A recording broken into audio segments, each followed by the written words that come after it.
Yeah, here we go. Hey everyone, Lashaluk here with PartyJams. Hello, I'm known as the Rick said or PartyJams, and Rickstead, depending on which Discord link you click me, you might even know me by my real name if any of my friends showed up. yeah. But to me, it'll always be Rickstead or PartyJams. Yeah. So this is something that I had. Yeah. Yeah. So anyway, this is something that I basically had in an idea for a while, and about because normally on Sundays we talk about the chapters, like the weekly show and jump chapters, and I just figured like, hey, why not do a live stream of them for once and see how it goes from there? Because we especially this week, because there is a lot to talk about some of the chapters this week, namely Dr. Stone, because there is a big discussion about that. So I was like, okay, we are doing this week, no matter what. Yeah, I have a lot to say for some of these chapters, but Yeah, not so much as others. So we'll see how this goes. yeah, we'll see how this goes. So yeah, because normally you're the guy who makes the big comments on each of the videos, like the comments of PartyJams. Yes, I have quite a bit to say, so it might be easier using my voice. Yeah. So anyway, which one do you want to start with first? Because we can start with either Dr. Stone or any of the other ones that you thought were interesting this week. Okay, let's see. I mean, we usually save like the big chapters for near the end of discussions. Yeah. So how about we start with something simpler like Witch Watch? Yeah, Witch Watch, something simpler. So let me bring up Witch Watch. So yeah, just to give you clarity, like this is how I was like picturing it. Like we just have the image, so like when they know what series we're talking about, like okay, they can go and look at it themselves. And on another tab, we'll have the chapter open ourselves without actually showing anything from the chapter. I see. Okay. Yeah, it wasn't too clear when you put it up, but that's fine. I have the chapter pulled up. Yeah, I have the chapter pulled up as well. So yeah, Witch Watch. Basically, I think we should just start like talking about why we like each series. Do you think that's sure. something we should do? Yeah, that's fine by me. Yeah. So Witch Watch. The reason why I like Witch Watch is just because it's a series that basically has humor that's kind of like right up my alley, sort of like the meta humor without it being like sort of like cringy as well. So like getting a lot of references to other series and the jokes just revolving around them, but also just the likable cast as well. Like obviously you have the male, you have Mo as the male lead and Nico as the female lead, but also the side characters as well, like Kengo, werewolf boy, and also Nemu, who's my favorite character in the series. So yeah, just the wacky hijinks that just brings a smile to my face every week, and this week was no exception. Right. So for me, I first got into Witch Watch because the mangaka of this series, Shinohara, he wrote a series called Astra Lost in Space. And I discovered that series as an anime, and it was like my top underrated anime of that year. It's an incredible story with lots of very well built up twists, and it was great short storytelling. And so once I finished that story and the anime, I recommend both, by the way. It's on Funimation if you want to watch it. I had to keep an eye out for this author's next work, and it was Witch Watch. And I'm already a huge fan of like anything fantasy, so I was looking forward to what was going to happen here, especially with given this author's style. The other things I really like about this, besides the cast, as Luke mentioned, is just Shinohara's art and comedic writing. I think he does like great pace work and character writing. And he also wrote Skeet Dance, for those of you who may have read that series. It's on my list. Yeah, Skeet Dance is also on my list, and also Astra Lost in Space is also on my list. And we've got Blazing Boy for Boyo in the comments at the moment, going, Luke! Yeah, higher for Boyo, Blazing Boy. Yeah, so we're talking about Witch Watch first of all. I know you don't particularly read it, but maybe we can convince you with this chapter to actually give it a go. Yeah. So anyway, this chapter like basically follows up from the last chapter where you have Mori being pestered by the student council president to actually join it because his student council is so useless that they need someone of averageness just to join, just to kind of get some of the pressure off his chest, and he's kind of been avoiding, especially on the first page where he's like, I had to duck, dodge, weave, and hide all day to avoid the student council president. Yes, he is that persistent. It seems like Moy is needed to be the straight man of the group. So basically, the joke from last chapter feeding into this is everyone on the student council is a character trope, and like Luke said, the series is very meta. So it likes to make fun of like tropes and parody other manga series. In this case, it's kind of poking fun at itself a little with the acknowledgement that their own characters are a bit tropey, with Moy being the straight man that the student council lacks. Yeah, definitely. And also in this chapter you have it's Kengo that's actually it is Kengo, isn't it? That's being like, Keigo. Pardon? Keigo. Yeah, that's actually being like, oh, come on, you might as well join. How bad can it be? And Moi's just like, you have no idea what the student council is really like here, man. Oh, you meant that dialogue bubble? Okay, that I actually thought was Khan, because he always has money troubles.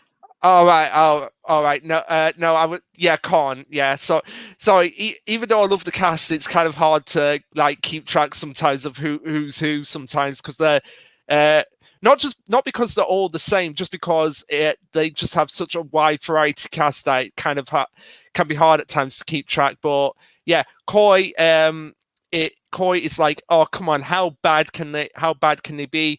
And he's like, and Moi's like, you really want to know? Here we've got an advertisement for the student council online, and this is something I absolutely loved the first time I saw it, because basically the way they start to advertise the student council is by a Star Wars parody. Again, Shinohara loves to make references, and I guess much like Fujimoto, who wrote Chainsaw Man, big Star Wars guy. Yeah, definitely. And what I love is like you could just imagine like it going like student council. It's like being so dramatic just for those two words, student council, like the most average thing you could possibly think of.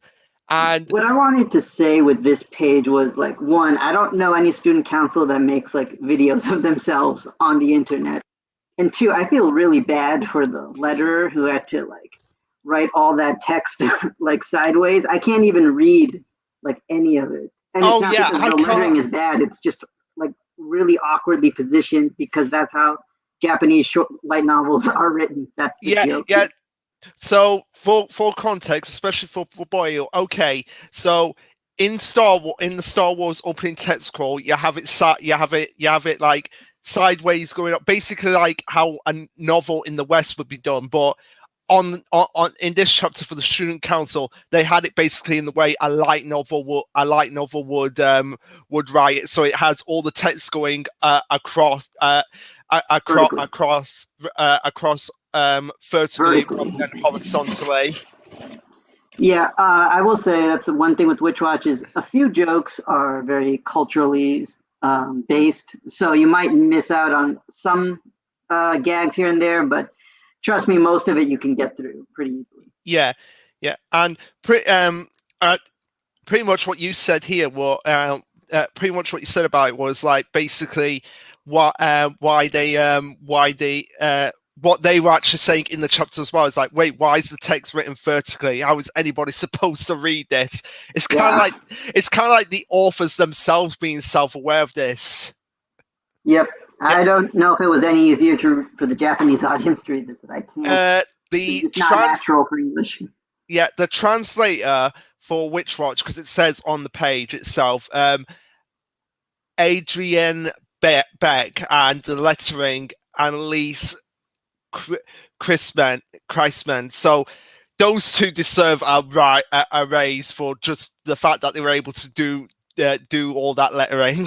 especially on those Hunter text-heavy Oh chapters. my god, yeah.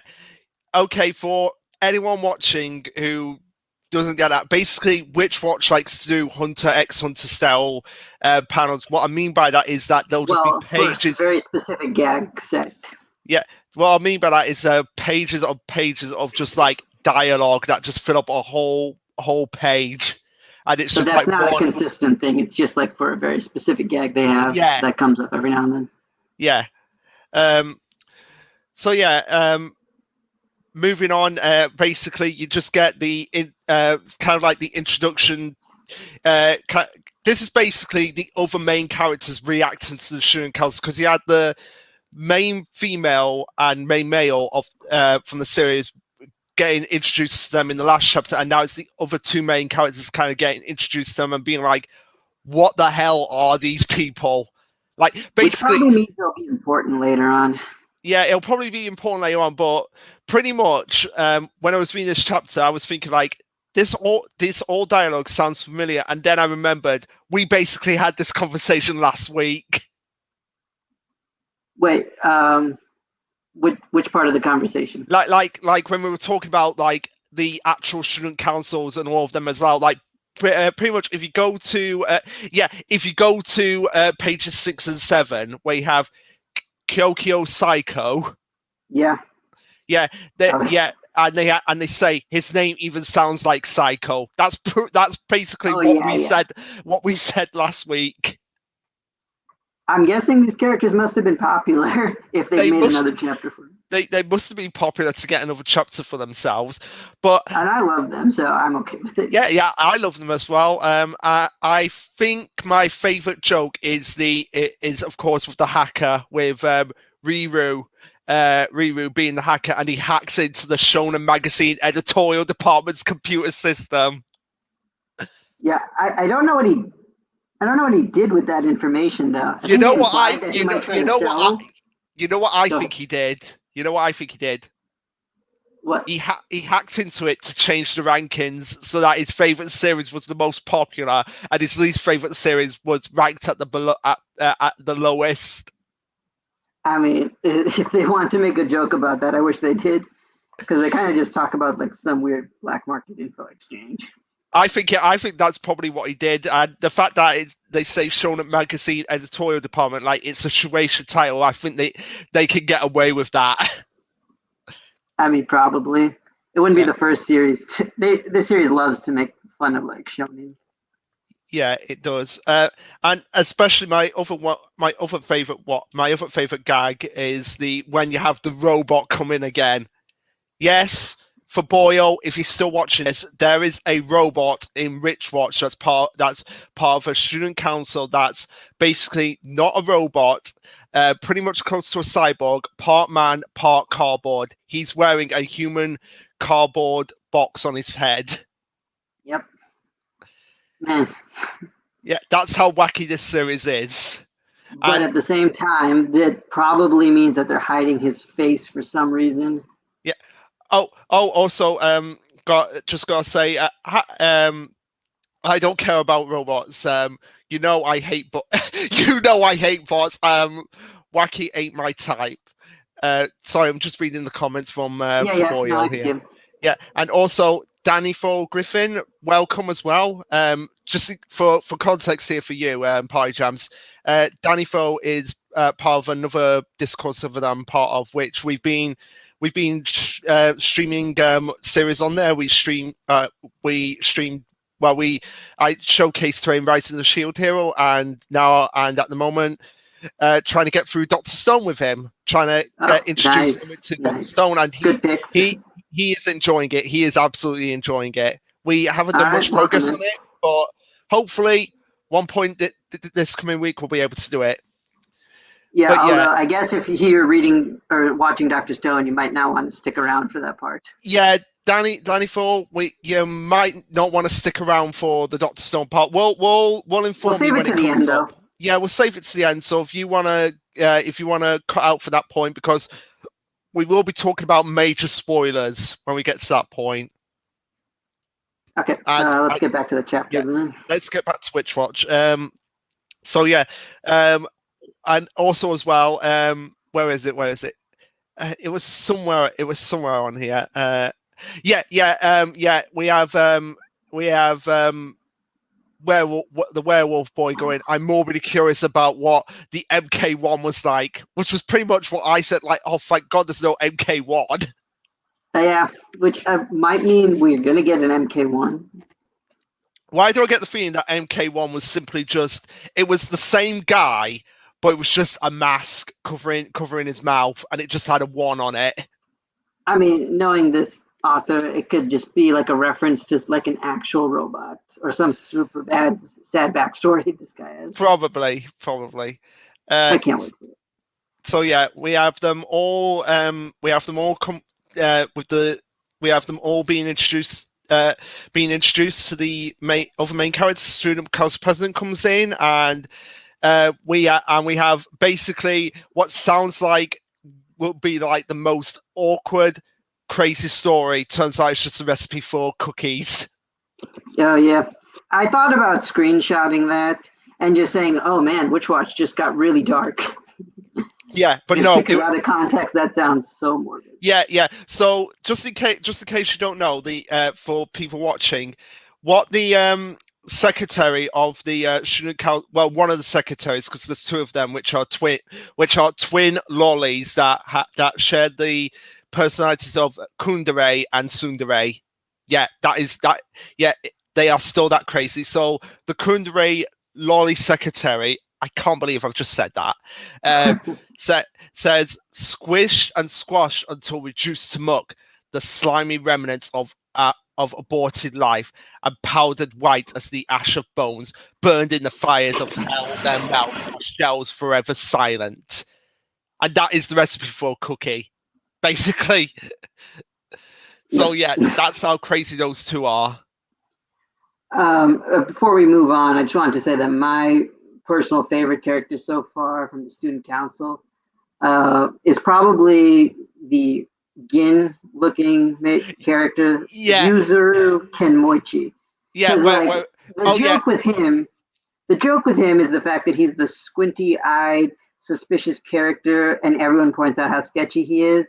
So that probably means that at some point he's going to betray everybody, and it's going to be like, oh my God, how could we have not seen this coming? Literally. I know. Also, for Boyu, I will give you the link to the other Discord server after we're done with this. Yeah. Okay. So Yuzuru Kemuchi. That just sounds like the most sketchiest name ever when you really think about it. Mm-hmm. I mean, all their names are very suitable. Oh my god! I can't believe I've not picked up on this. You have a character in Witch Watch that is a Gin lookalike, and his name spells Yuzu, as in Yuzu Kurosaki. Wait, which Kurosaki was that? I mean, I'm sure you're talking about Bleach, but Bleach, like Ichigo's younger sister. Ichigo's younger sister. Yeah, Yuzu Kurosaki. I mean, it could be. I don't know. I mean, they're Japanese names. Yeah. If that's not a coincidence, like that was deliberately put in there to be a reference to Bleach because he looks so Gin-like.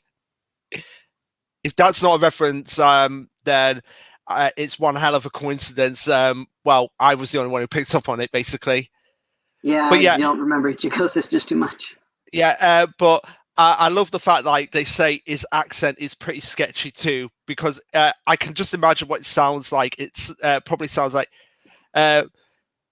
what? We got a camera rolling today. Oh boy, go easy on me, okay? I can imagine it just sounds like that his voice, like just trying to be the most sketchiest thing possible. Yeah, I'm imagining like Gin from Dr. Stone mixed with Gin from like something like that. Yeah. So, and of course, the big debate for this chapter. Is everybody prepared for this? I don't think anybody's prepared for this. The big conversation, the aura of doom and despise for everything in this is that nobody's wearing their uniforms appropriately. Not even the student council. Not even the student council. Like, okay, so we have Burst, the pre-representative, who's kind of like this big muscular dude who gets, think Ken Parchi from Bleach, but if he was a member of a student council. Basically, he is complaining about the fact that none of the students are wearing their uniform correctly, even though he is wearing a furry scarf and nothing on top. Yeah, I think that's like a bearskin rug or something like that. Yeah, bearskin rug. So yeah, he is one to talk about not wearing uniforms correctly. Yep, and I mean, I did like the touch that the student council president is pro student expression, and I think that kind of suits the school environment we have so far. Like every student is kind of just being themselves. Yeah, he's a good guy despite being kind of a weirdo. Yeah, I think they're all good guys despite being weirdos. Yeah, but I still don't trust Yuzu. He's probably evil. Yeah. So so what else can we talk about this chapter?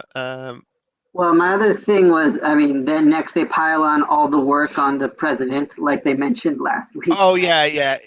What I like about this is on their video, right? This is the video they showed for everybody else to watch. So they're basically showing how incompetent their own you'd think that somebody would. You think like Kengo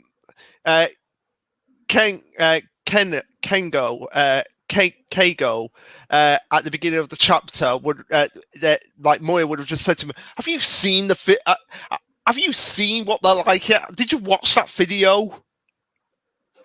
Yeah. Also, who videotaped this? Now I think about it. I think it's just from security cameras. I guess, but I mean, like, what's his name? Yuzu? Yeah, he said that the cameras were rolling, right? Yeah, so there's a camera there with someone holding it.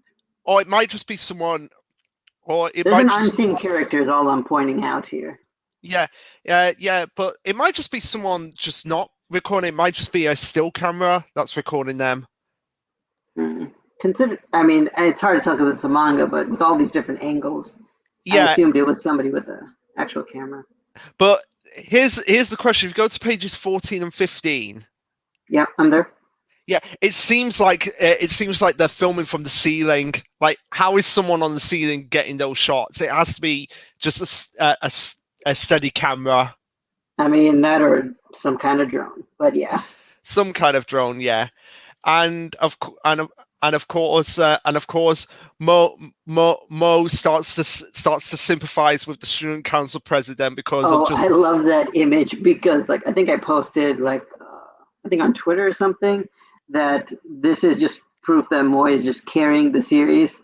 Like most of these guys, except I guess Keigo when he's in werewolf mode, they can't really do too much. No, it's really literally can't. Up to Moy to keep. They really can't. And of course, the only person that's missing from that panel of when Moy says, "It's like I'm looking at myself," is Nemu. Oh yeah, that is true. Yeah, we need more level in the series. Yeah, it's been a little bit, huh? Yeah. So yeah, they're both carrying their responsibilities on themselves. Moe, I'm surprised Moe didn't just come out and say, like, it's like I'm looking at myself. What do you think? Who do I think I am? The main character of the series? Yeah, maybe that's a little too meta. I don't know. Maybe. And then of course, Moe, and then of course, student council president finds him because of the hacker boy, and he's like, the current council is filled entirely with people I personally choose. So and basically he's blackmailing him to join. Yep. Also, I guess this is going to be a running joke now. He's just going to be like randomly appearing in panels. Yeah, just to get Moe to join the student council. Which will, of course, then play into the story in some way. So. Yeah, probably. But no, I don't think Moe going off of like, I am, who do you think I am, the main character of the series, is too mad, because you have literally on the last page, Nico breaking the fourth wall by looking directly at us. Yeah, that is a good point. I did forget that last part. Yeah. Like there's So one thing that's fun about this series is like it's all jokes, but it also lures you into like learning all these small details that lead to bigger story things down the line. yeah, it does. And also as well, the jokes, because Witch Watch, it can be serious when it needs to be, but it's never, but the jokes never interfere with a serious moment.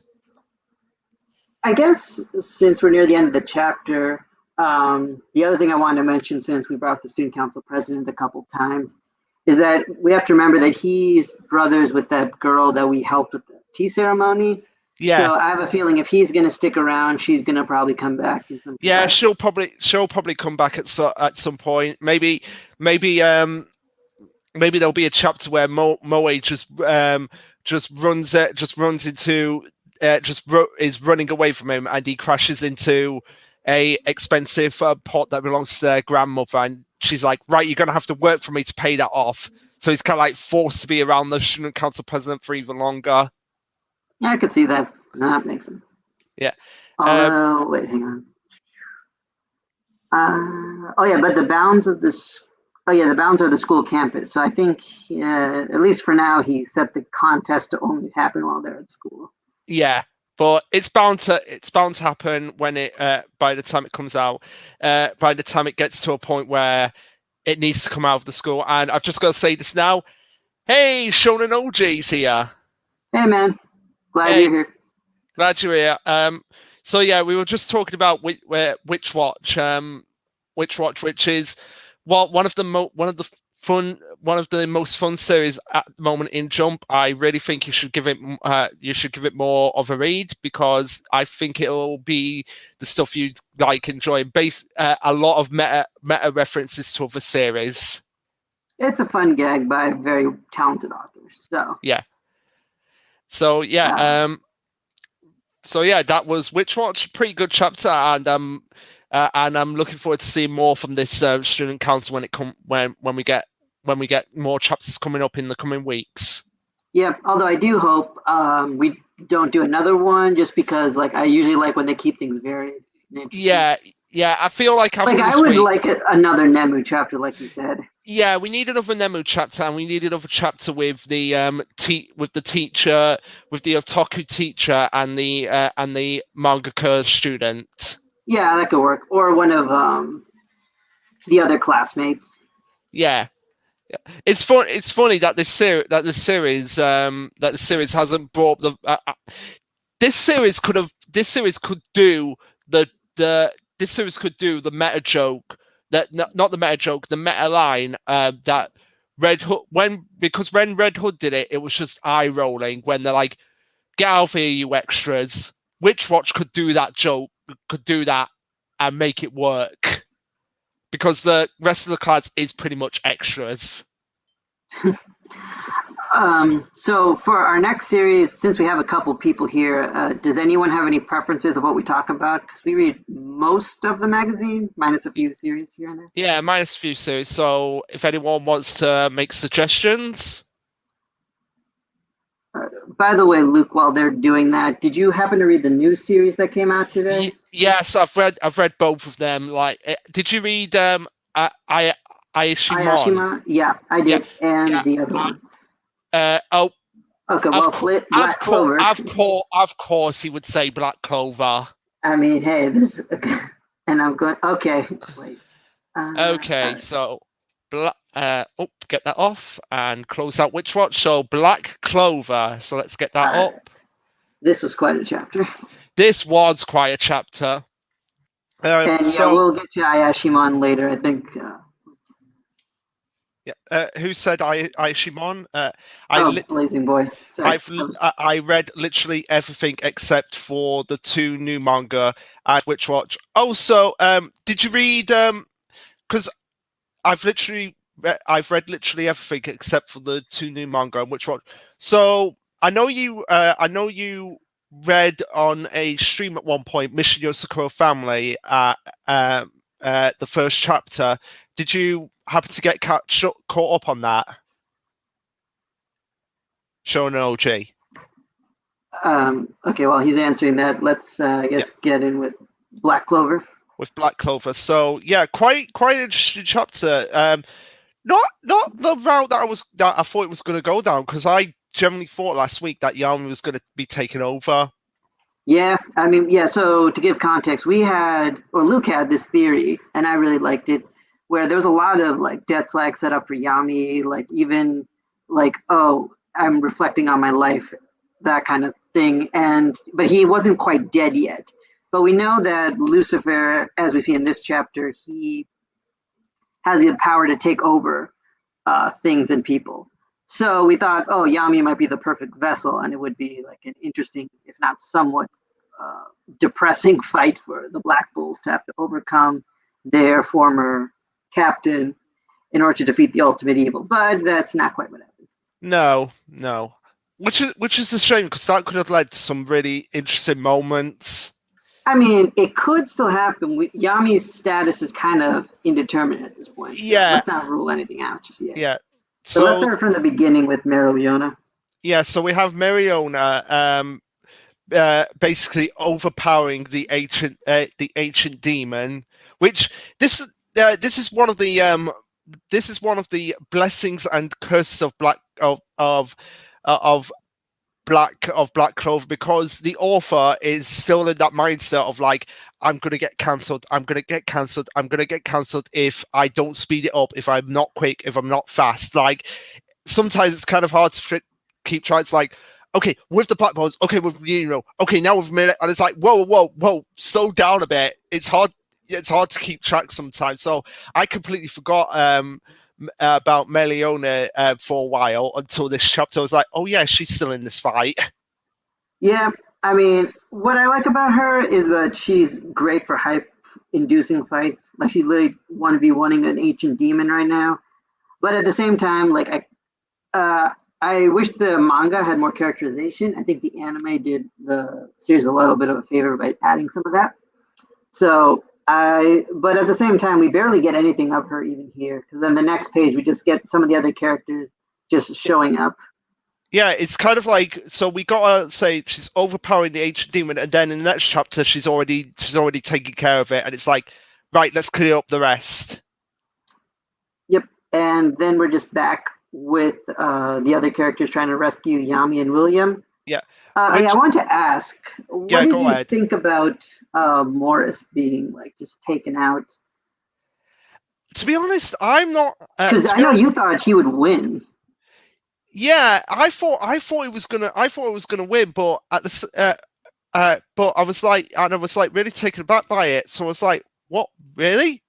Okay, if that's what he wants to do, then I guess like, here's the thing.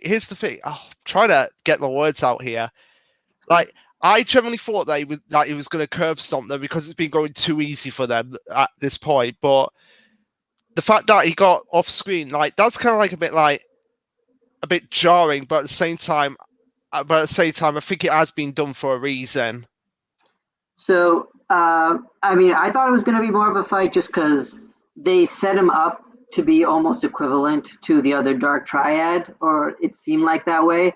Personally, I don't really care too much about Morris as a character, but at the same time, I was not expecting him to go down this easily. Though I did like, I think Thurman mentioned this in the Controlled Chaos stream, which I watched last night. Oh, you finally got to that big 6-hour stream. I did, and it made a video explanation where it's like, okay, there's like 13 people against one dude, and it's not like the Black Bulls are pushovers. So it kind of makes sense that they could win, but at the same time, it would have been nice to see some more of that fight. Yeah. And just responding to Sean OG, yeah, it does seem convenient she never had a big fight, but was still badass in the beginning when we saw her. Yeah, but it would have been nice to actually see her struggle a little bit against an ancient demon. And she's Marileona. She's supposed to be OP. Yeah, that's kind of a thing, to be just the badass feat, to be the Compachi of Black Clover, basically. Yeah. But yeah. Then let's see. The art in this chapter was amazing. Like, just when the demons come from the second level. Oh yeah. So like, we've got werewolf, we've got like werewolves. We've got like pig, goat. I think we've got basically from what I'm seeing in this panel, like basically representations from every sign of the zodiac, the Chinese zodiac at some point. I couldn't tell you. I could just say that Tabitha went way too hard for a bunch of fodder demons. Yeah. Like this is so much detail. It's so cool, but it's like they get eaten up, like basically into one conglomerate body. Yeah. Which I did like the callback to that flashback we saw with Luciferio the first time. Oh yeah, definitely. We took over Levy. I think that's a good setup for why he's able to do this. Because at first I thought, like, why is he able to get out after only 2 levels of the underworld opening? But then it makes sense. He can just kind of manifest himself. Yeah. Like, so it's not like he's getting out fully. It's sort of like just like his just like an energy form of him, basically. Yep. Yeah, he's just possessing something, and it was really neat. But yeah, then Yami, I guess, is kind of in the middle of all this. Yeah, which yeah. Is that no, that's not Yami. No, that's not Yami. Like, because it was like looking on pages 8 and 9.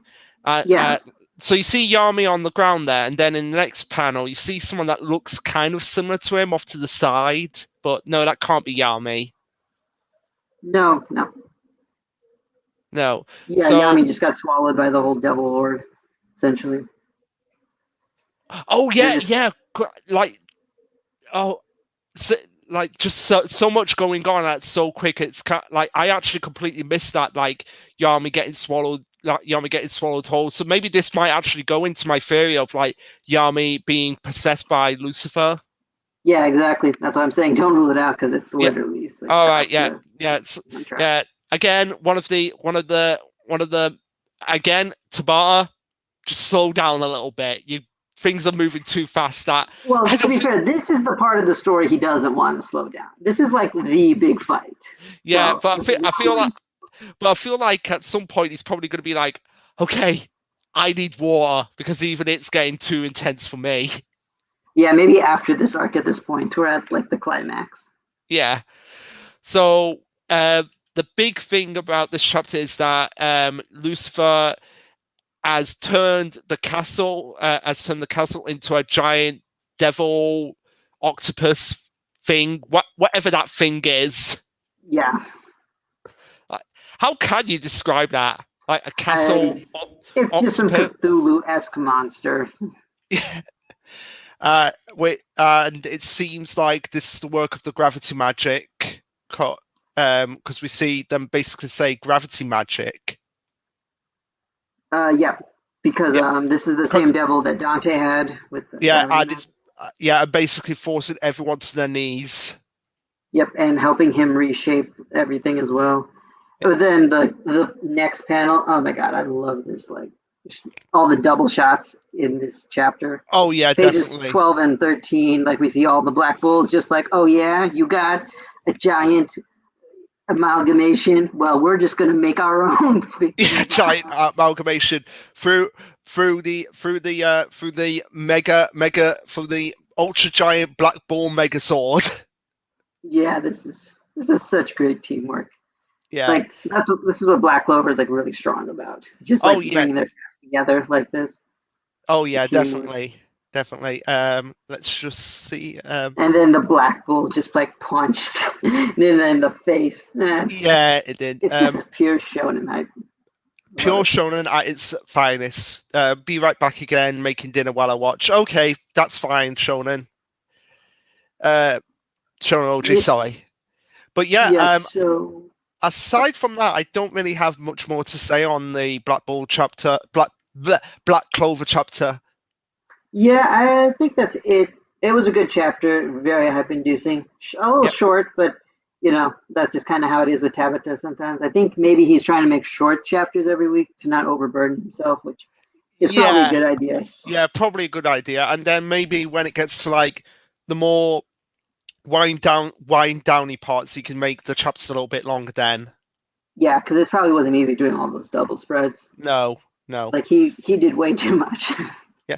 Well, really, the double spreads count for like 2 pages of itself. So with Yeah, so but I think based on what I've heard in conversations, I think those are tough to do. At least I assume based on how people describe yeah, them. yeah. So yeah, that's it with Black Clover. Black Clover. So I guess Let's see. Well, we want to wait on Dr. Stone. Do you want to talk about the new series then? yeah, we could talk about the new series. So Which one do you want to do? I guess we should talk about Aishimon because we didn't talk about it last week. Oh yeah, that's right. We didn't. Yeah. Well, it was the series that I was like, oh, we didn't talk about that last week. So yeah, Aishimon, what was your first impressions of it? Oh yeah, actually, now that I think about it, we didn't even do like why we love Black Clover the last time. Okay, sorry about that, but yeah, Black Clover got introduced through the anime, liked it, kept reading. That's kind of the story there. Yeah, Ayashimon.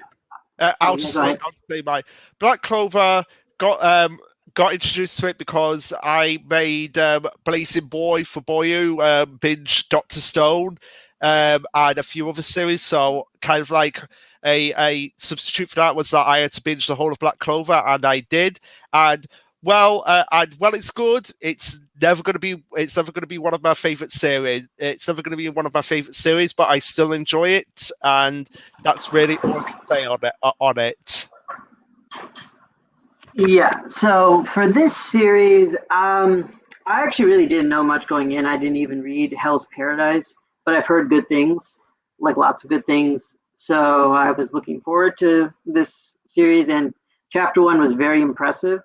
I like how it kind of embraces its own gags and action. Art style is okay as well. I think it fits. But you can go into if you had anything more details of how you got into the series. Yeah, I mean, I was just like curious about it because this was the series that replaced. I think it was the series that replaced Red Hood. Yeah. So I was kind of interested to see what would be different from this series, and I've got to say, this is kind of like I feel like this opening was kind of like what people were expecting from Red Hood. Like people in Japan more so than people in the West. Like I feel like this is kind of like a hook that would draw Japanese people in because it has like a lot of particularly the color page on the first chapter where you have all the different creatures and everything. Oh, I see. You mean like it's more Japanese culture based? I can agree with that. Red Hood was much more inspired by Grimm's fairy tale and Western story fairy tales. Well, which is kind of like why Elusive Samurai does well over there because it's kind of like it's a story specifically for them. I just realized there was no Elusive Samurai because I didn't read it. Oh yeah, I don't read Elusive Samurai. I know. I just realized that. Yeah. Okay. Yeah. So, do you want to talk about like the first chapter, then go on to the second? We didn't talk about it last time. Yeah, we could talk about the first chapter. So yeah, first chapter we basically have Saitama without his stupid OP punch. I mean, it's still pretty OP. It's OP, but not to the level of Saitama. So the story opens, well, it actually opens like a bit of a funeral, which gives us a sense of like there's this underground crime society with Ayashimon, which I guess are like similar to like Japanese spirits. They have like several names for their spirits over there. Yeah, which is funny. I was just going to say, which is funny. We have 2 series now that are spiritually themed that basically have similar names: Ayakashi Triangle and Ayashimon. Yeah, and I have a lot to say about Ayakashi this week as well. We get to that. Yeah. Then our protagonist basically is just they kind of take the whole like I'm ridiculously OP, but then just make it a gag, very similar to One Punch Man. But in this case, Saitama was more a character who wanted to seek strength to find like a life of excitement. This is a character who wanted to gain strength because he really liked manga characters, and he references a lot of Shonen Jump heroes. Yes, Go ahead. Yeah, the one thing I was thinking about recently was I thought how much I enjoyed the protagonist's motivations here, but I thought, well, why don't I like Deku's motivations? Because it's kind of similar. And I think the reason is here they kind of make it almost a joke that this man is so overpowered because he just loved manga so much. But while Deku, they kind of take it very, very seriously about how he much idolized All Might. And I always thought that, well, I mean, that's a whole thing to get into, like Deku idolizing All Might. Yeah. But yeah, I really enjoy how they played this more as a joke, and I think that helps me like get into the fact that no one can be this strong, A, and B. This is going to be a hilarious series because it doesn't take itself too seriously. Oh yeah, definitely, and also we can't we've got to mention the how they call her the little brat, even though it's clear that she's not a kid. Let's see. I forgot. I'm trying to see where her name was. I think it was near the end. Yeah, I know she calls her like Big Sis, but I know it's also not her name. Yeah. I'm just. I want you to accept the sake cup. Yeah. That's the reason. That's the reason why they call each other big brother, big sis, because of the sake cup. So. Yeah, I think that's just a Yakuza thing. But yeah. Okay, well, I can't find it, so sorry. We'll probably pass on to the name once we read. But basically, the first couple pages just demonstrating his strength. Then we meet our heroine of the series, and she gets like a lot more fleshing out this week. Oh yeah, definitely. We can get there. And yeah, so what I really enjoyed about this series is the fact that our main character not only being insanely strong, but he's also like just enjoys fighting. He's like basically like a Goku-esque character in that sense. Oh, I mean, that's yeah. kind of how they're basing him. But I think they, unlike Goku, who his story, like his story should have had him like mature a lot more by this point in time. This character is still a kid, a teenager, so I can appreciate him being acting like this way. So I think that's like one of the things I do like about this character over Goku as like a battle maniac. Yeah, definitely. But also, I want to say, if you go to pages 18 and 19 on chapter 1. Yep, I'm there. Where you have that guy going, "What you started at, punk? This ain't a show." Doesn't his face kind of remind you of Stain from My Hero? Yeah, a little bit. Just the way his eyes look, almost like the bandages. Yeah, and it's like the like skin is kind of like his mask. Yep, it's a very well drawn series. Yeah. Oh, there's a name. It's on pages 18 and 19. Urara. How URAR. I don't see it on it. Oh yeah, Urara. Okay, Urara. Got it. Yeah, there we go. So yeah. Right. But yeah, basically, first chapter is just basically getting the backstory of the main character as well, because he was kind of like It's funny how in the same week we had Ayashimon and Witchwatch doing a JoJo's reference. Oh wait, did they do JoJo's? Oh yeah, they did. Jotaro, right? Yep. Yeah. Because you have Ultra. I think that's Ultimate Muscle Goku and Jotaro on that panel. Yeah. Yep. Yeah. And then when he split that boulder, I was just like, okay, so that's just a demon slayer. Right? Yeah, I honestly want to know what training, how I honestly want to see the trade, like more of the training montage. Like he was reading Dragon Ball, and it's like, okay, this is how Goku does it. Maybe I'll do. If you look at page like 23 when he's kicking the tree. Yeah.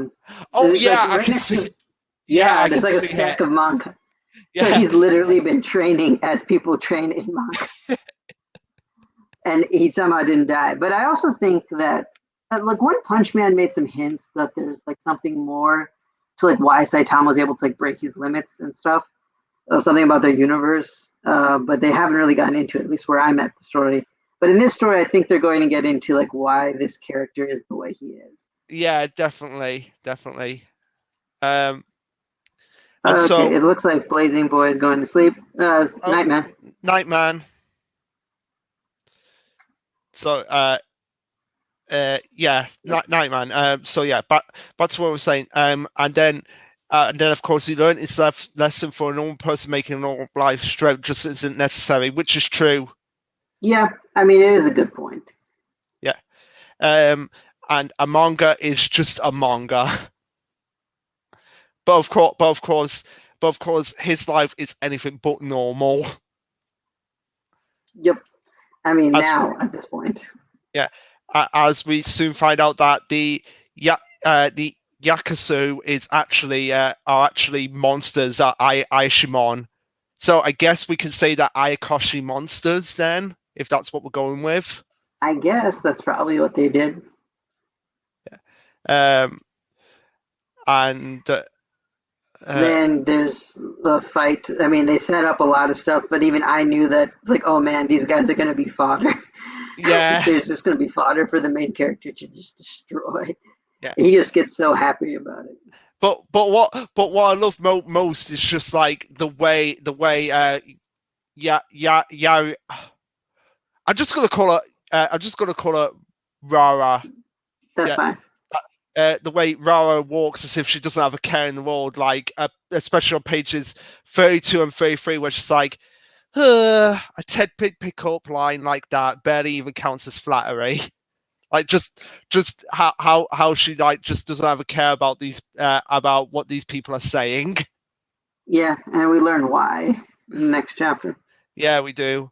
But the other thing is, the other thing I like about this character's backstory is like, at first I did mention how they kind of treat his like motivation as a joke, but there is like a serious underlying element to it where he wanted to get stronger like these manga characters because he had a very poor upbringing, abusive dad, and like horrible bullying in school. So manga is what he turned to, and then he gained strength in order to like protect himself from his dad.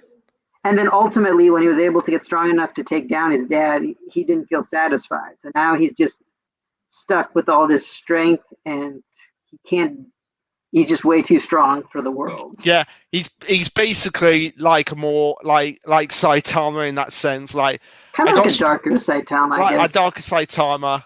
Yeah, like I got strong, but at the end of the day, it was all for naught. Mm-hmm. Like Saitama's story is more depressing. This story, I think, is going to go more sinister. That's my feeling. Yeah, like so, and like then, a more sinister comedy, basically. And then I love in page 42, he's just picking up a car. Yeah, like literally without caring in the world, I'm just gonna pick it. I'm just gonna pick up this car. And yeah, and even Rara is just like, oh my god, what how? the hell? Oh man. Yeah. So. Oh, and then I think another running joke in the series is that every move he's gonna do is just gonna be like just some crazy punch, even though he's gonna act like it's a technique. Yeah. So like in this chapter we had the Kamehameha, which was like gearing up for HB, and it's just like nope. And something I saw from a different stream I watched that I thought was a good point is like the way the Kamehameha is done on page 48, it almost looks like the father-son Kamehameha, which is a bit of a nice touch because Goku is kind of like a father figure to him. Yeah, that is a nice touch, but I love the fact that they even had an overnote in to say this is not a real Kamehameha, as if we couldn't really couldn't figure that out already. Oh man, yep, that was great. And let's see. And now I'm just waiting for the moment where he brings both his hands together, like he's holding a sword, and goes Getsuga 10, show ha, and basically just punches with both hands. Yep, I mean, I'm expecting more jokes like that, definitely. But at the same time, much like Mashal, like I hope they find a way to vary it so the gag doesn't run dry. Yeah, yeah. Um, so yeah, and and now we have the end, and now we have the end of the shots after he's being up everyone. The fact that he's now going to be the elder sister, He's gonna the be a bodyguard, brother. basically. Basically, blood. They call it a sake cup exchange, but it's basically a blood pact. Yeah, it's effectively a blood pact. Yeah. Yeah, so he's just gonna be a bodyguard to this girl, just so he can just keep fighting people. That's his motivations, and we learn the girl's motivations in the next chapter, which Yeah, I guess we can and get to. it's they're going to the place where all the Aishimon gather, and he's like, and basically she sums it up quite well. You're like a kid on Christmas Yeah, because he's going to fight everyone. yep. So they're going to Shinjuku, which I think is an entertainment district in Japan. Yeah, it is. It is. Yeah, so kind of fits. Yeah. So yeah, let's. The only other thing from the last go chapters, I think they mentioned there's a few hints about how society works with Ayashimon and the underworld and feeding grounds. But to be honest, it's barely touched upon that I don't really want to get into it till they explain more.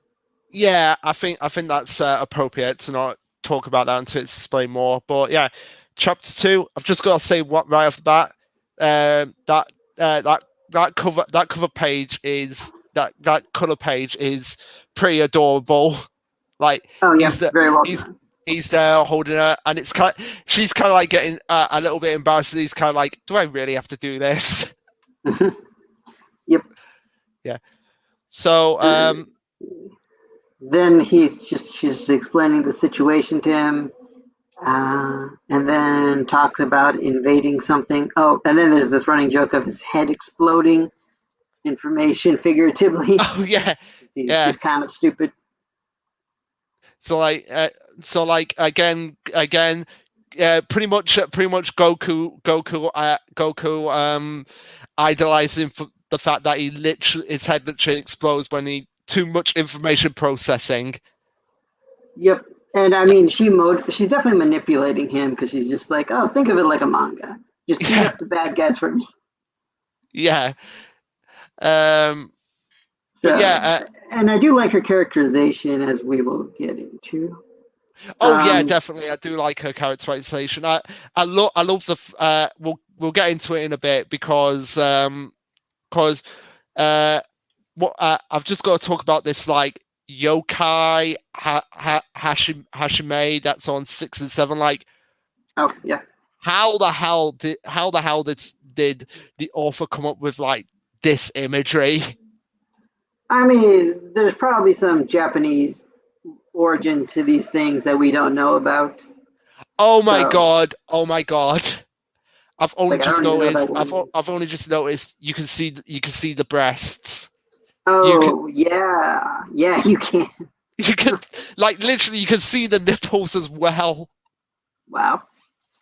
I mean, yeah, I guess Jump you can get away with that nowadays. Yeah. Especially because you don't actually know that's what you're looking at the time when you see it for the first time. Yeah, because I think you're mostly staring at the mask rather than down there. Yeah, and the fire and the arms. Yep. Yeah. So yeah, we've got a yokai Hashihime. Yeah, who of course in typical series fashion, he's basically like a glass cannon. He can punch really well, but one hit he goes down. Yeah. Although he does get back up, so that's. Yeah, and of course, we don't know the limits of this character's strength just yet. So, in fact, I think they illustrate this chapter that it'll be a while before we hit that. Yeah, definitely. And of course, the yokai, it turns out, is a sexy female because Japan. Yeah, because, I mean, look, if they have to keep the series going, they need to include these characters. Yes, they do. It's by law now. Yeah, I mean, but look, even the Red Hood, like the big thing people kept attached to are the female character design. yeah, but even then, that couldn't save Red Hood.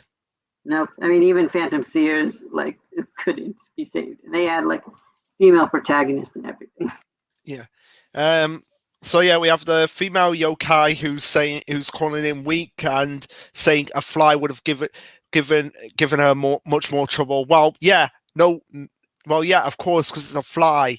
No matter how strong you are, no matter how fast you are, the insects, especially flies and mosquitoes, will escape. Yep. Even Saitama struggles. Even Saitama has struggles. Let's see, and then we get into her backstory, which, this makes sense for her motivations right here. She's basically the daughter of the man who died, and in many ways, she should have been like the heir, I guess, to the underworld or whatever. But now she's just hell bent on destroying it. Yeah, because I think like that's kind of because she wants revenge for her father's death. So it's kind of like I'm not going to become the one who's going to lead this. I'm going to actually destroy it. Yeah, although I do think we're going to get a character arc with her where she's going to see the necessity in what her father created. Something like that. That's my prediction. Yeah, that's probably the standard stuff to go on. Unless even if she does learn that, she's like, no, I'm dead set on ending it. I may miss my father, but at the same time, I don't want to be a part of this syndicate because it ruins lives. It could be. That could also be a way to go. We'll have to see. Yeah, and but of course, I'm expecting a good character arc for her. She has a good foundation to go off of. And of course, she has to keep hiding because she's the illegitimate child of the chairman. Yep. Yeah. And I guess this family crest is like the first thing on the checklist. Yeah. Yeah. I mean, I guess this might be a Japanese thing. I don't know what this does for her, but might just be a memento. To take back the one momentum father left to me, the family crest. Then I think that might be the source to her power. I mean, that could be cool. She gets like some kind of power up. Yeah. With it. Yeah, because she said she mentioned. Oh yeah, go ahead. She did mention that to take back the one momentum father left to me, the family crest. Then I'll destroy his murderers and the Emma syndicate along with them. Yeah, I was going to say she brought up that her kind, the Oni, have been rulers of this place. So she might have some power she has yet to unlock. Yeah, I think they'll all have power that's yet to unlock as well. Probably. That's how shonen typically goes. Yeah. Let's see. And then we got a main character coming back. Yeah, I just gotta say I love the are you hoping to find the truth behind your father's death? And she's just like, Neil, I gave you no permission to rise. Oh yeah. That was super well drawn. So yeah, maybe that. So I get that kind of reminds me of the fact of kind of like how people are terrified of Unohana in Bleach, how she could just say one word, I gave you no permission, and she'd be like, okay, we're gonna be good boys and girls. I mean, yeah, that is a good comparison. Yeah. So maybe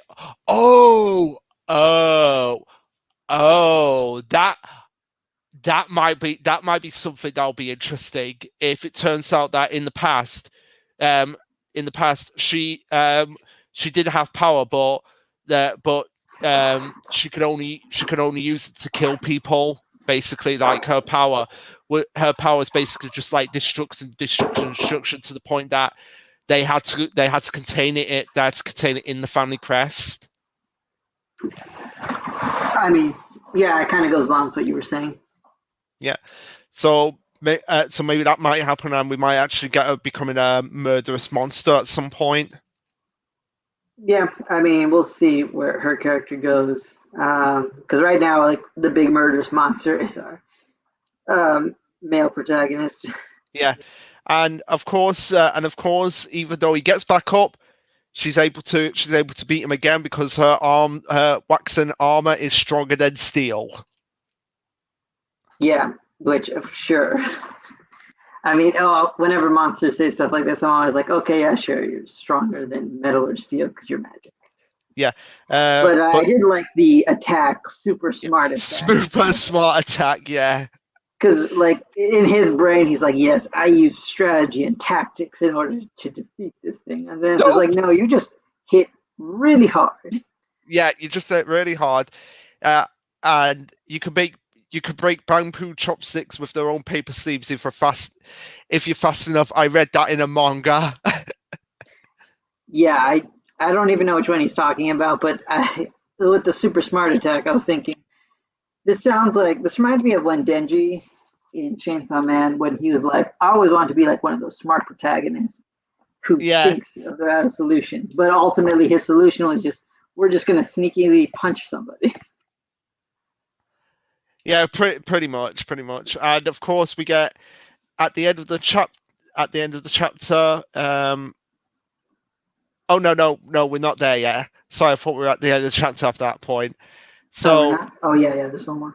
yeah, so we get her. So we get Rara saying that yeah, he's far from normal. There's something about him that's different from Ayashimon and from humans. So maybe maybe the joke about him is that he's going to be like an Ichigo style character, like he's a hybrid of all of them. Oh, yeah, that could work. Yeah, and he only has one attack, punching really hard. Well, we'll see. I do hope his fighting style does have some variance because I think it could get boring if it's just Yeah, that for like ever. yeah, it could, but it just depends on how the author wants to do this. And I've just got to say, she look pages 22 and 23. She looks absolutely creepy with that moon in the background. Oh yeah, yeah. I like that moment just because it characterizes that she's just using people. She doesn't Yeah, actually care about Maru or Maruo. That's I guess his name. yeah, I think it is. Yeah, but I think it will come to a point where she actually does start to care about him. Yeah, probably. That's how these things go.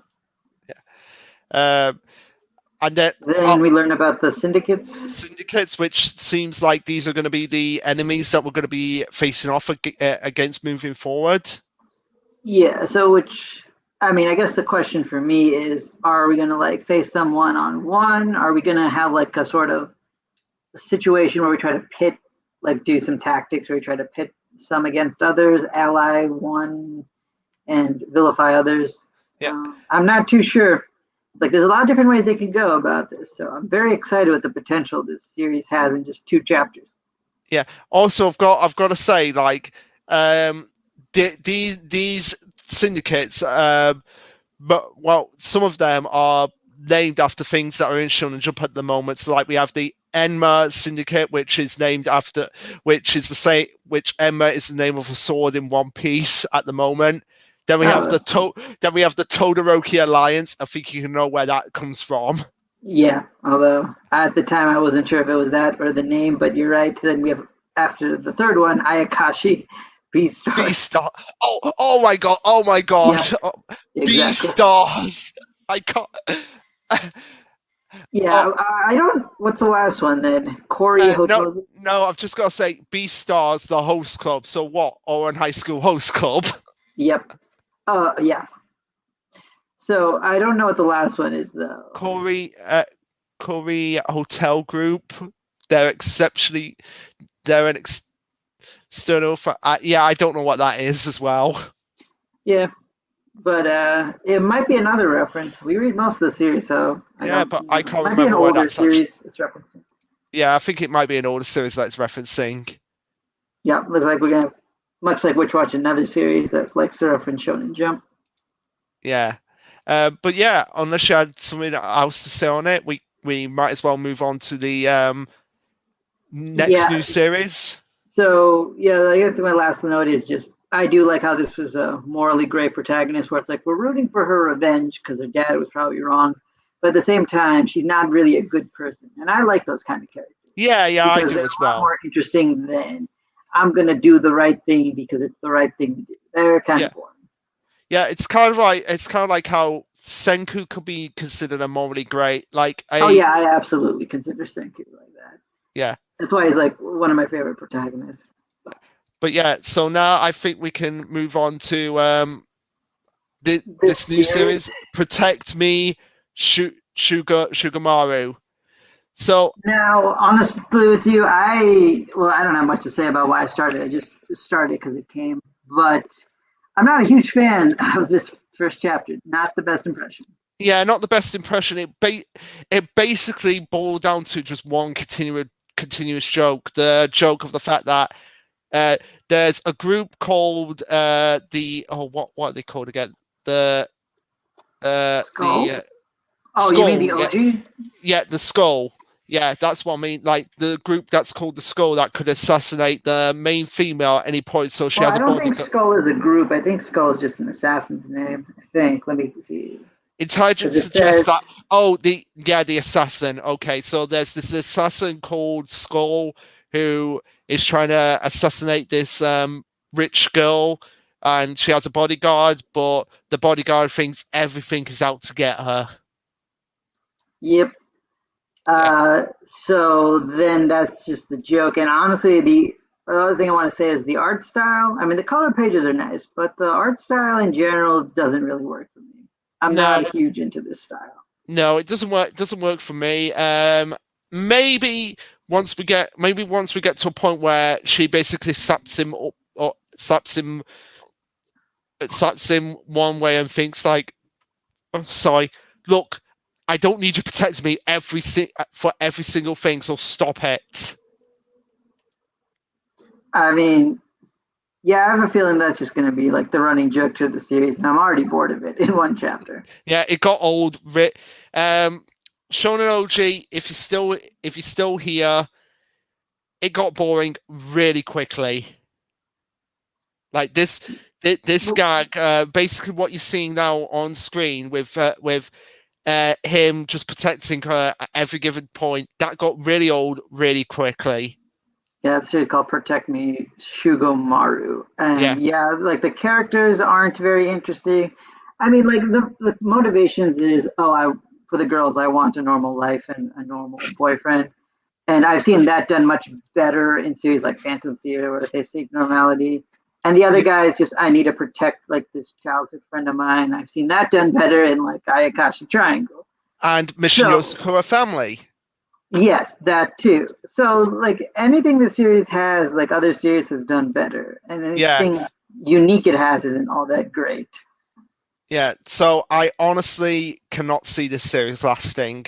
First I impression, mean, yeah, I honestly I'm not sure if I really want to even read this next week. I'll give it another chance, and if it doesn't impress me next week, then I am not going to bother after that. Okay, then since we'll probably, well, actually I don't know if we'll do this next week or not, but if I might read it just to talk about it with you if we do something. Yeah, yeah.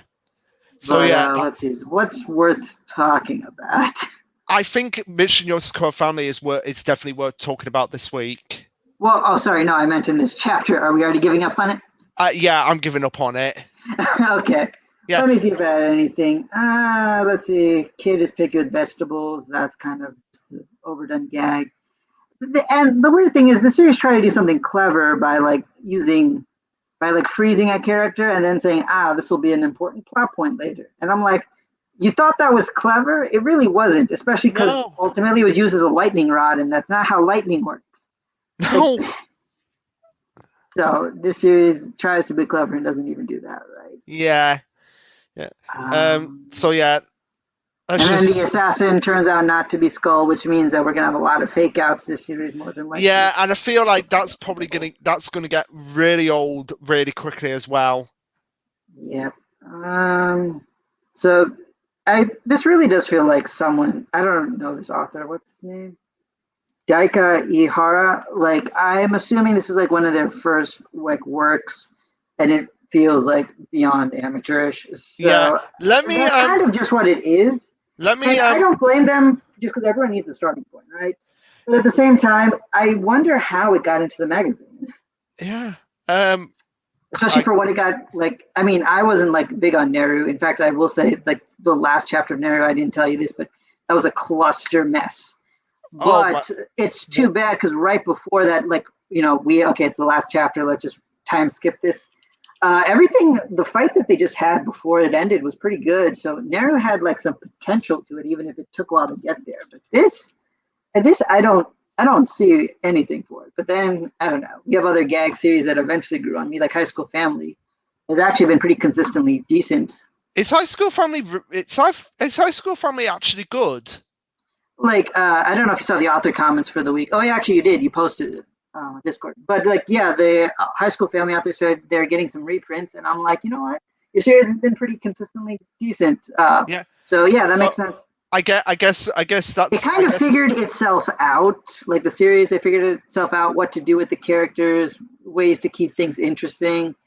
So I'm actually like kind of invested in like the family members at this point and their individual journeys. I will probably try and catch up on it. I mean, I'm not going to say you have to. It's not like, it's still like Magu is probably my least favorite from what I read, but High School Family is not too far. I will definitely try and give it more of a chance, and see where we can go from there. But yeah, I wanna just quickly see, has this author actually done anything? Okay, you do that. I'm just going to take a quick second to ask if anyone's still watching this stream. If there's the next series they want us to jump to. We're probably saving Dr. Stone till the end. So yeah, just FYI. So yeah, Shonen Oji, if you're still here, because I know we've got 2 people watching at the moment. So that's probably what, Shonen Oji and your friend Dan? He's probably gone because he said, spoilers, I'm a cut out, lol. So yeah, he's probably gone. Oh, okay. I thought when he said that, like back then, he was saying he would leave when we got to them. That's fine. Yeah, but that's fine. That's fine. Yeah, it's understandable if he hasn't read the chapters yet. Sorry about that, man. If you're watching the stream afterwards, like I don't know what you read and didn't read. We probably could have started with maybe something you had covered. Yeah. So yeah, it doesn't look like anyone is saying, because he said he was making dinner, Shonen Oji. Yeah, that's fine then. Did you find anything from this manga? No, I didn't. Yeah, probably like their first big thing. Yeah, probably. Okay. Oh, actually, Shonen Oji just responded as soon as we. All right. Hey, so listen, man, since you're still here, any series you want to hear us talk about next? Just FYI, I don't read One Piece, so we can't really talk about that. And I also don't read Blue Box either. I'll think about picking up Blue Box if it gets an anime, and One Piece I'll definitely read at some point as soon as I have just like the time to sit down and read it all. But yeah, Shonen Oji, we're just gonna say now we recommend Aishimon. We don't recommend Protect Me, Shugamaru. Yes. We'll give the series one more. Oh, cool. Oh wait, Luke doesn't read Undead Unluck, but I mean, you could talk about it if you want. Oh yeah, sure. Okay, I'll talk about it. I'll bring it up. Let me just get it up. So where is it? There it is. Yeah. So yeah, you can talk about it if you want. Cool. So yeah, Undead Unluck. So right now, I think I'm trying to remember where you dropped it. I think you may have dropped it like right before we started like facing off. Like you got the Billy reveal, right? Yeah. I got to the Billy reveal, and then. So remember at that time the Apocalypse book, it mentioned that we have to go fight the 4 seasons essentially. I got to that part. Yeah, we finished Autumn. That was kind of a weak arc in my opinion, way too meta. And then we got to Summer, which was a great arc with Shen. And now we're doing. I just want to say, I think that's why I've dropped Undead Unluck, is because it just got so meta with Autumn. I will say that was just that one bad arc. After that, it's like just been consistently good. Just my opinion. Like more than High School Family, I would say give Undead Unluck a chance again. I definitely will. When I get time, I'll definitely check it out. Okay, excellent. because okay, so then right now we did fall, and then we did summer. Winter was actually like right in between. It was actually just a quick thing. So now we're on the final one with spring, and the spring fight's been pretty cool. Like if this arc's been like Fuko's development arc, and I won't spoil too much just for Luca, who might catch up later. But we've been having this back and forth with like Fuko finding very creative ways to use her power, and I will say this is one of the more interesting methods that a story has done, like a character winning with the power of love and Can like showing sympathy and emotion towards other characters. It's it was like exceptionally well done with this fight and this chapter. And what's really cool with this fight, again, without revealing too much, is they give like little hints towards the backstories of basically all the negators, both from our team at Union and the enemy team at Under. And I like that there are little hints that will probably, well, at least hopefully, expand upon. That's kind of one of Undead Unluck's big weaknesses, in my opinion. They don't spend enough time with the characters as they should. But I think like this fight was a great way to both show Fuko's development, give a little bit of the characters, give us more on the Uma Spring. Just like this whole set of chapters has been very, very solid. Especially because it'll probably also lead to like Billy's reformation down the line. And like that last page, and I'm guessing why Shonen Oji brought up Undead Unluck was we got to see like a huge like emotional turn for Spring, which was just so gorgeously drawn. I love that. And then of course like a nice look into his backstory as well. I'm very looking forward to the third round because now both Spring and Fuko have. There's basically like a best of three going on right now between Fuko and Spring. Okay. Fuko won one round, Spring won the other, and now it's like whoever wins is like winner take all kind of thing going on. And then we will have defeated all this season, so I really don't know where the story is going to go from there because it could be that Fuko loses and then we get to the point where the apocalypse happens, and then they're going to have a reset because there's kind of been some foreshadowing that we might lead to like another universal reset because we have one more chance stored up, or it could be a step forward to defeating God with the next mission that they give us. Do you think that since they've done the 4 seasons, it'll actually be the months and then the zodiac signs after that? I'm not too sure because the reason I say that is because number one, this series likes to be very fast paced, similar to Black Clover, but I feel like Black Clover does it a little bit better. But with Undead Unluck, I don't think they would do something where it's like, okay, well, we have like 12 more enemies to defeat.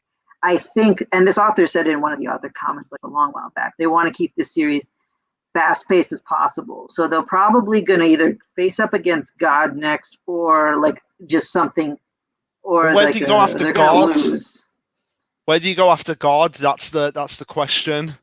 That's the thing. I don't think this is a series that's going to try to stick around too long. At least I don't see how they could, unless, of course, they do like a whole world loop and then do everything back from the beginning. But even then, I think they want to keep this story short and sweet. Because right now we're seeing Fuko's realization after like all these chapters. So I think once we get the end of her arc and Andy's arc, then we just kind of need to like become a couple or whatever. Yeah. And then God is going to be defeated. I can honestly see this series like ending in maybe even before Dr. Stone. Well, wow. Dr. Stone, that's all too soon, but maybe a little after. Yeah, my question is, has Fuko been able to control the Unluck now?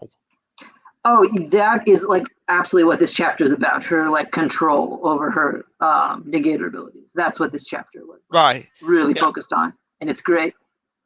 Okay, I'll definitely have to pick it up then again. And it doesn't come easy. I will tell you that. It does not come easy. Right.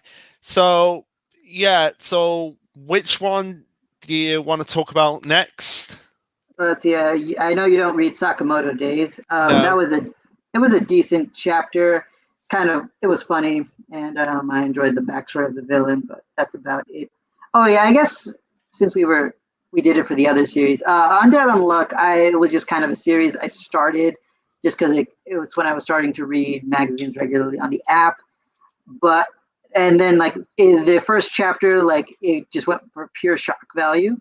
But what kept me going was the incredible power system it has. The Negator Uma system is like one of the best systems like in the magazine right now, unless minus of course the pre-established things we already have in there like Nen and World Trigger system. But for the new power systems, I think Undead Unluck has it like even better than like series like Mashal or even Ayakashi. Frankly, the Negator system is great. And that's why I kept going. But unfortunately, it dipped in quality for an arc, but then it came back. So, that's just how it is. Every series, I guess, have yeah, and stretch of bad chapters. Yeah, and Danny Vio, welcome back. We haven't talked about Dr. Stone yet, so don't worry. So, is there a series that's safe to talk about that he won't get spoiled on? I think we could talk about Mission Yotsukura Family. Okay. Let's talk about Yozakura. Yeah. So now, Danny Theo, for the context here, Mission Yotsukura is a spy series with a romance element to it, because the two main characters that you see right in the middle, smack bang there, the red and blue one, they are a married couple. Yep, and like the whole thing is basically the struggles of this family as like an elite spy family. Yeah. And their history in the world. Yeah, and of course, even though it's not fair to compare them, we might as well say like, basically, the reason why I've attached so much to Mission Yotsukura Family is because Spy X Family has gotten, for lack of a better word, a bit boring. Funny, I was talking to my best friend recently, he's reading it by volume, and he's still like really loving the series. He's at the tennis tournament that they had. Yeah, because I feel like he's doing it the right way, because it works much better as just like reading in sections rather than just like I guess bi-weekly to bi-weekly to bi-weekly. Yeah, I'm still interested in watching the anime because it's a Wit Studio anime. Flash Cloverworks. Yeah, unless Cloverworks uses the hammer of crap on it.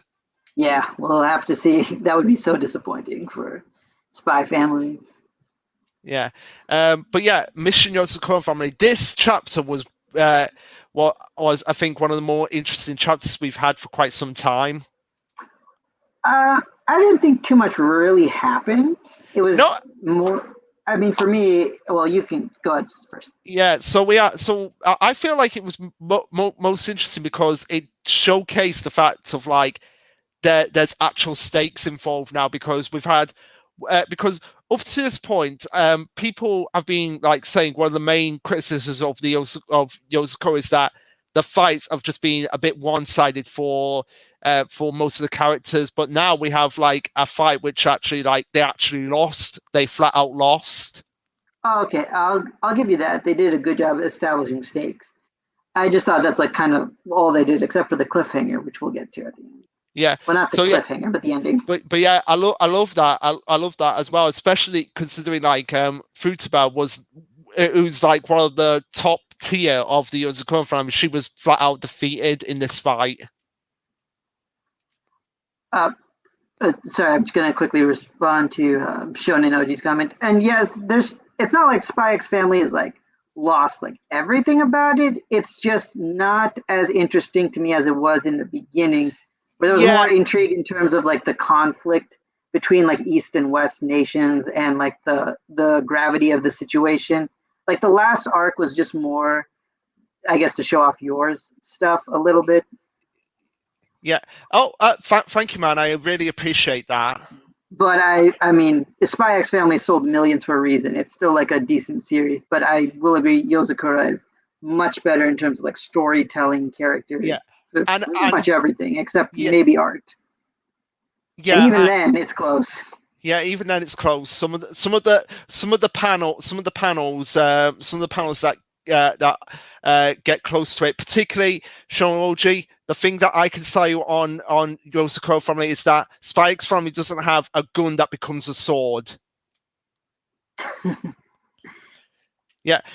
So yeah, and also as well, I will say this, Shonoji. If you think Anya's cute in Spy X Family, you've not seen Ai from Mission Yosakura Family, who is basically like this little 4-year-old girl who she's basically a puppy incarnate.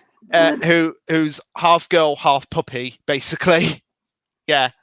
But yeah, again, I do agree. It's just gone really slow switching from binging to weekly reading, and I feel like that's kind of like put me off a bit, because we have those picture chapters in between. That's kind of like, oh yeah, like particularly, I think the thing that really got to me about Spy X Family was when we had that build up, like that cliffhanger of like, you're in Spy X Family ready to fight all those people, and then it's like, oh, picture chapter this week, gotta wait a month for that cliffhanger to be resolved.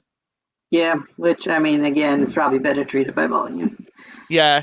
But let's get back to Yosakura. I'm not saying it's bad series, Spy X Family. I just feel that Mission Yosakura knows how to balance it a lot better, because again, as well, aside from the 3 mains and a few others, what do we really know about most of the side cast in Spy X Family? Yeah, well, we do spend some time with this sidecast. They're just not as interesting. Yeah. But yeah, back to Yosakura Family. So yeah, what was I going to say? Yeah. One thing that really caught my eye here was like when Nina May says you fake Yosakuras, and the fact that she has powers when it's established that none of the heads of the Yosakura should have powers. That is something like, what is going on with these heads? Here's something interesting, though, about that in particular, because they brought up in this chapter that she invented a lot of those techniques. So maybe, I mean, I know we did say that like the heads shouldn't have any powers, but I wonder if that was always the case. Because if she invented these abilities, maybe something happened down the line. Because to be honest, why does the head not have any power? We have no reason to know why that would even be. Yeah, that is weird. And so maybe somewhere down the line that just became a thing, and we'll learn about that because, well, again, we'll get to it when we get to the end of the chapter. Yeah. But yeah, basically this chapter is just a straight up fight chapter, and just demonstrating just because again, up until this point, the Yosakura siblings have been pretty unstoppable when it comes to fights, but this chapter shows that even there are people out of their league, and they can even be defeated. So this was like the big like wake up call to like, yes, even they can be defeated. Yeah, and I'll give you that. That was a good part of this chapter. I guess for me, it was just like this was just mostly a fight chapter just to set the stage.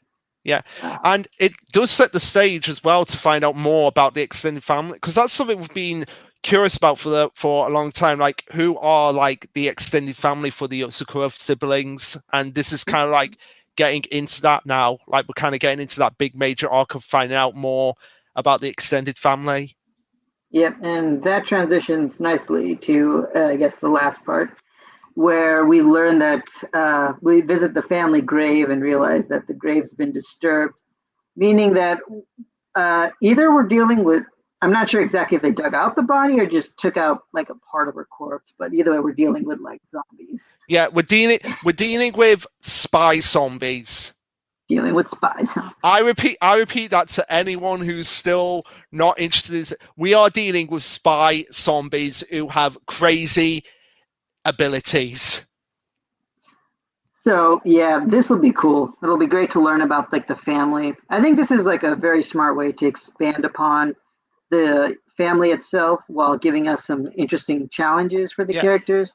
It's just also, this chapter just to say, oh, they're so powerful, we need to go train even harder. It's just one of those chapters. Yeah, and also as well, going back to the artwork, particularly on pages 14 and 15, that is that is Mission Yozakura at its best in terms of the artwork. Oh yeah, I love that. Yeah, I think that each. Oh, sorry. I am going to just take that artwork, just screenshot it, and just send it over to Shono just so that you can actually see. Okay. Just a little bit, not saying. Yeah, I think that'll do. Okay. So what I was going to say is, in this particular head, the second head seems to parallel Futaba. So I'm assuming that each head will have some parallels to the other characters. Yeah, and they'll get stronger fighting those. Yeah, so. It makes me curious who's going to be the parallel to Koichiro. Yeah.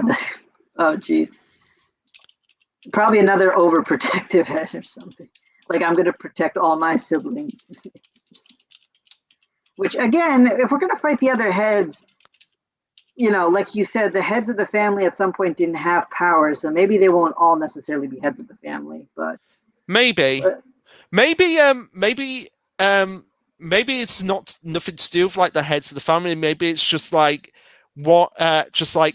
one person from each generation doesn't get the powers, and they just eventually decide that will be a staple for the head of the Yosakura family. That could also be true. I mean, then, you know, there's also the interest of why that was the case. So. Yeah. But yeah, let me just see if there's anything else that we want to see in this chapter. So yeah, you got anything? I wonder if Futaba's okay. Don't know what Shinzo knows further. I wonder if like this is actually gonna affect Futaba in some way, because even though she comes across as like, protect your siblings. Yeah, even though she comes across as like a very stoic, serious person, sometimes she can easily get afraid herself. And yeah, we have seen that. And this might actually be a case of like she becomes paralyzed with fear. Yeah, I can definitely see that. Yeah. So yeah, that's all. And also as well, like the mansion just basically collapses with no explanation. Well, we know what the explanation is, but it's crazy. Like how do they actually cover a lot of these things from the general public? I mean, there's just connections to the government or something. I don't know. Yeah, but aside from that, and aside from the fact that we've got zombie spies now. Yeah, I would say the only thing I wanted to say is, like, I think in the last chapter they mentioned that, maybe I should double check this. They mentioned that the second head wasn't very close with her mom, I thought. But no, in this chapter they said like she was. Hang on, let me go back to like she was. Yeah, because it seemed that lady's Nino. I'll just call it Nino. Nino, the second head of the Yozakura family and the Mistress Manor. Exactly like you. For some reason, she spent her life apart from her mom. Maybe that's why they say even now, night after night, there's a voice crying out for her mother. Maybe. So it sounds like she didn't. It's not like she didn't care about her mom, but like she didn't grow up with her. Maybe she was taken away by the doctor at some point. I don't know. That's something to also look into. Yeah, because it says that that she was born in 1850. So that we now have pretty much a timeline of when the Yosakura family first. Sorry, you say 1815 or 1850? 1815. So yeah, it says on the pages 2 and 3 in this chapter, like door of the first head Tsubumi Yosakura, born in 1815. So at least now we have like a decent idea of when the Yosakura family started. Yeah, that is a good point. And we know that the first head was still around in World War II. Yeah. So maybe there's a lot to look into here. Maybe like Tsubumi's power, like Tsubumi's blooming power is the power to is like a hyper advanced regeneration, like sort of like stops aging and stops death. Could be. Of course, that also begs the question, like, is Momo like dead potentially? Oh, that is a good question. That could explain a lot. That would explain a lot of what Momo actually is. Mm. Yeah, well, yeah, Yozakura. I mean, we need to get better at doing this at the beginning, but Yozakura like started the series just because it was very fun. The comedy was great, and the action was also there. I did think the beginning of the series needed a little time to find itself, the right balance, but I think by a few arcs in, maybe 40s, 50 chapters in, the series just got it down pat and has been basically perfect since. Yeah, yeah. I With mean, perhaps some repetition in some of the combat, but that's kind of a minor issue. It's still like one of my top series in the magazine. oh yeah, definitely. And the reason why I love Mission Sakura as well is because I love the fact that the author basically was like, yeah, I'm not going to do ships in this series. Oh yeah, I mean, I think there's some potential shifts, but you mean between the main characters, right? Between the main characters, like, yeah, he's going to be like, yeah, no harem. We're not doing a harem now. We're just basically going to do a proper relationship. Yeah, even when they have other love interests, it's just more for comedic effect. Yeah. Yeah, and also as well, I love the characters. The characters clicked with me right away as soon as I saw them. And again, like PartyJam said, it finds a while to find its footing, but once you get to the once you get to the Yosakura Mansion invasion arc, I feel like that's where it starts to find its footing. Yep. I think maybe even just a little bit before that, but yeah, that's right around the sweet spot. Yeah. And that's not to say that the first chapters weren't good. I still enjoyed it consistently, but it was on the brink of getting axed as before then. Yeah, and I feel and yeah, I don't know when they were like what direct when they actually started to find their footing, like what influenced them, but hey, yeah, it's 2 years now, still going strong, and we don't have to worry about it getting axed because it does really well. It's gotten, I think, the most color pages out of any series in the magazine at the moment. I don't know about that, but it's been getting a lot. Yeah, I feel like we will have to go and look at that. Like, I think Sean OG can, because he did like a whole series, a whole stream about with another YouTuber about color pages. So I feel like yeah, I did see that. Yeah, he can probably clarify if Yosako family got the most color pages out of that year, out of last year, or it's probably still One Piece, I would think. Probably, but it's very close. It's very close because I've seen back-to-back color pages for. Well, we've seen back-to-back color pages for One Piece as well, but back-to-back color pages for Mission Yotsuko as well. Yeah, but we've also had back-to-back color pages for Dr. Stone as it was entering its final arc. Yeah, so can't say for sure, to be honest. Yeah, that's fair. That's fair. But yeah, I really recommend Sean OG you catch up onto it because it will get better. It will get better. What you saw in that one chapter that you read, it will get better, and I think you'll find some of the characters really fun. Like, pretty sure it was actually Dr. Stone. If not, if number one, they're definitely top three. That's what I was thinking because it had a lot. Yeah. But yeah, you'll probably like a majority of the cast as well. Like, very well-rounded, got their own distinct personalities, and they all get each time to breathe. So like, there's like no one character that's above the other. They all each have. It's very much an ensemble in every way. I will also add, I'm not usually a huge like romance guy. It's one of the reasons like I haven't dug into Blue Box too much. But what I like about this series is they're just like, okay, these two characters like each other and just get married. Chapter 1. That was just like, I think one of the best things I've seen when I was reading that, just because it's like no other series will just be like, okay, you're together forever. Yeah. No drama. That's it.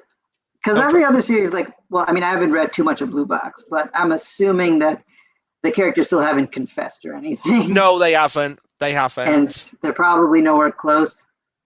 Any No. romantic entanglements in the way yet? Well, we've had one where they've been on top of each other on a bed, fully clothed. Yeah, yeah. Basically, stuff like that. Just not my thing. Fair And enough, fair actually, we enough. can talk about. That's a good transition, Ayakashi. Oh You yeah, know? definitely. Um, so yeah, let me get it up. Yeah. So Ayakashi now again, very similar to why I like Mission Yoro Sakura. It's just like the characters are very enjoyable, very likable.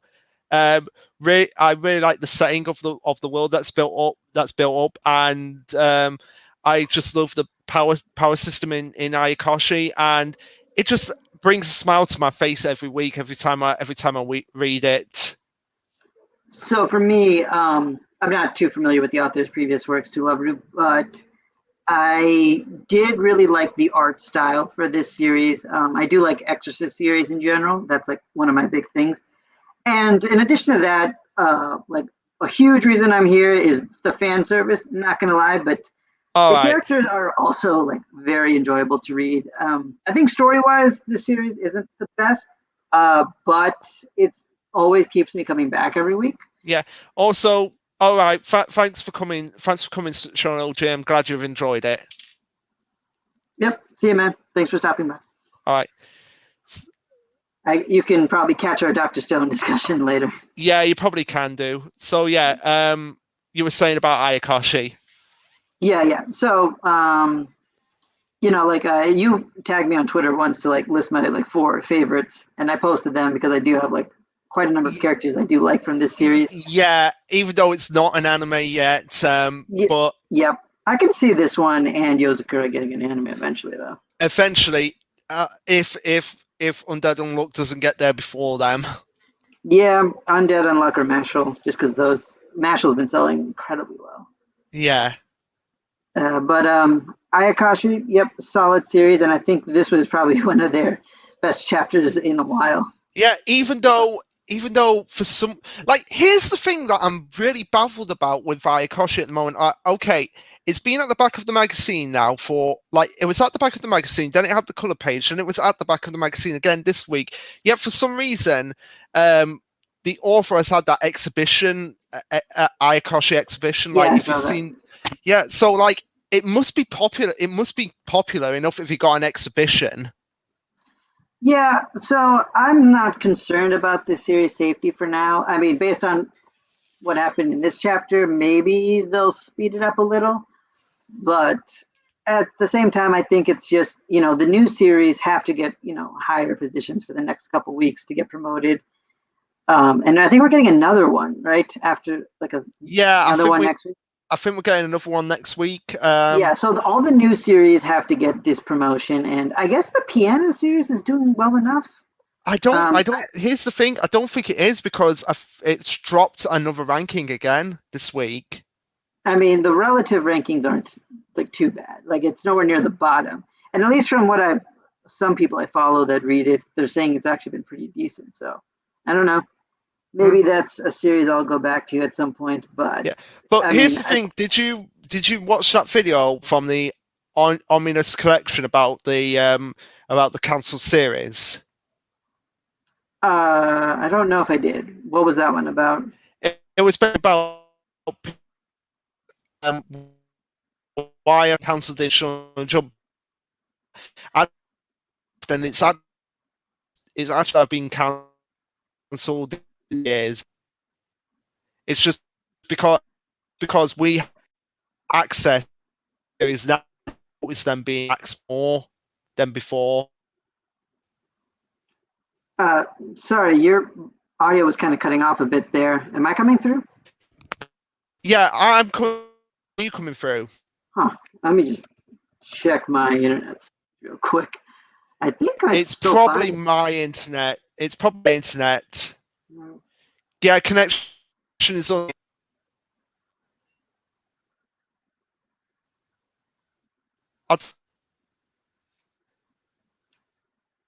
Yeah, my connection's like not as fast, but it's still pretty decent. Okay, there we go. Yeah, can you still hear me? Yeah, I can hear you, but you're kind of coming in and out. Okay, what about now? Can you? Yeah, for a second, that was clear. You still there? Can you? Am I clear? Clear now. No, you're still kind of coming in a bit robotic. I don't know how I'm coming in on your Okay, end. let me it quickly and bring it back up. Actually, I guess I can just pull up the stream on YouTube, right? Okay. Yeah, let me just hear how I'm sounding. I mean, there might be a bit of a lag. Okay. Yeah. I get what you're saying. I get the idea. Yeah, my Now audio seems to quickly, be and coming then in perfectly fine. Actually, I thought I would sound worse because I'm not even using a built-in. let me stream really quick up.